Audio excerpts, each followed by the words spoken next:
So as many of you already know by now, Trump just dropped a bomb on global trade and Canada's probably going to feel the heat. So today he announced massive new tariffs on imports from almost every major US trading partner, including a 34% tax on Chinese imports, 20% on European goods, and a 10% baseline on imports from all countries. So while Canada and Mexico aren't getting hit with new tariffs today, the ones that he already slapped on us, like the ones that are tied to, the fake immigration issue and the F pharmaceutical, those ones are staying in place, and he's openly hinting at more to come. Meanwhile, in Washington, Trump is facing some rare pushback from Senate Republicans. In a 51-48 vote, 4 Republicans joined all 47 Democrats in supporting a resolution to block tariffs on Canadian products. Now, the resolution is led by Democrat Tim Kaine, and unfortunately, it's not expected to pass in the House, but it does signal some growing cracks in Trump's party. Even Senate Minority Leader Mitch McConnell, who is hardly a moderate, warned that these tariffs could have long-term consequences right in their backyard. But of course, Trump fired back, calling the 4 GOP senators weak and doubling down on his economic war, of course.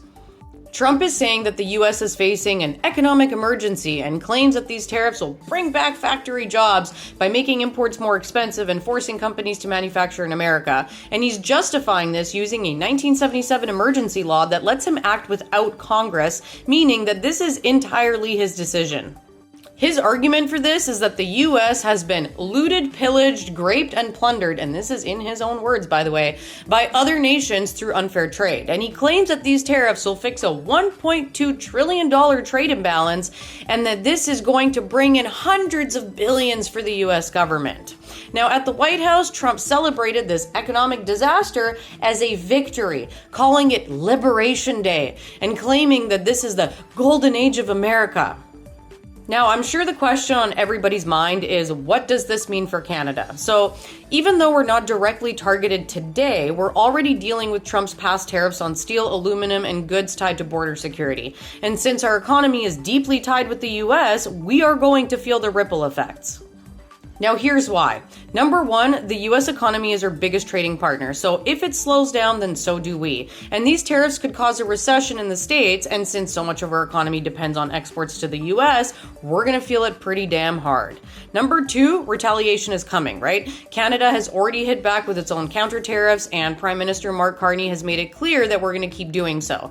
But that does mean that we're going to have higher prices for consumers and businesses on both sides of the border. And finally, number three, inflation is about to get worse. So if you think that groceries and essentials are already expensive, bad news, it's going to get worse because supply chains are global and higher U.S. tariffs are going to raise costs across the board. Now, another question you might be asking yourself is, where's Pierre Poilievre in all of this? Nowhere. Completely useless. Because while Trump plays economic roulette with the world, Canada needs a leader who can actually navigate the chaos. And Pierre Poilievre is a guy whose entire campaign has been about rage baiting and TikTok stunts, and he's utterly unprepared for this level of global crisis. Even in the United States, conservative politicians are scrambling to distance themselves away from Trump's economic mess. Senate Republicans are literally breaking ranks to stop him because they know how badly these tariffs are going to wreck businesses, slash jobs, and drive inflation even higher. And meanwhile, PP, who constantly brags about economic common sense, has no plan, no strategy, no clue how to handle what's coming. He just has slogans, right? We're going to be tough on Trump. Canada first. Let me be clear, if Trump's trade war continues to escalate, and it will, Canada needs a leader with the intelligence and the international credibility to be able to protect us. Poilievre is not that guy. He is literally just a YouTube algorithm in a suit. The bigger picture here is that this is Trump declaring war on the entire global trade system, the same system that helped make US wealthy and stable for decades. And countries like China, the EU, and Canada are already planning their next moves. And if this turns out into a full-out trade war, then we're going to have to expect job losses, higher costs, and major, and I mean major, economic instability. And as conservative think tanks in the US warn that these tariffs could cost Republicans their majorities in Congress, we should be asking ourselves, if United States conservatives are panicking, then why are Canadian conservatives choosing to ignore this and continue simping for a guy who is an orange Cheeto mini-me? The bottom line here is that Trump is playing a dangerous game that could wreck the entire global economy. It's going to hurt Canadian businesses. It's going to drive up prices for all of us. So whether this actually helps Canadian factory workers remains to be seen. But for now, it looks like Canada and the rest of the world are just going to be collateral damage.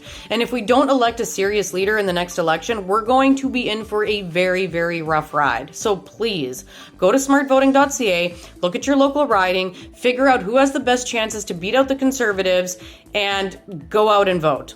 Please, please, please get the hell out and vote this year. This is the most important election in Canadian history, and you need to ask yourself, does your vote put you on the right or the wrong side of history?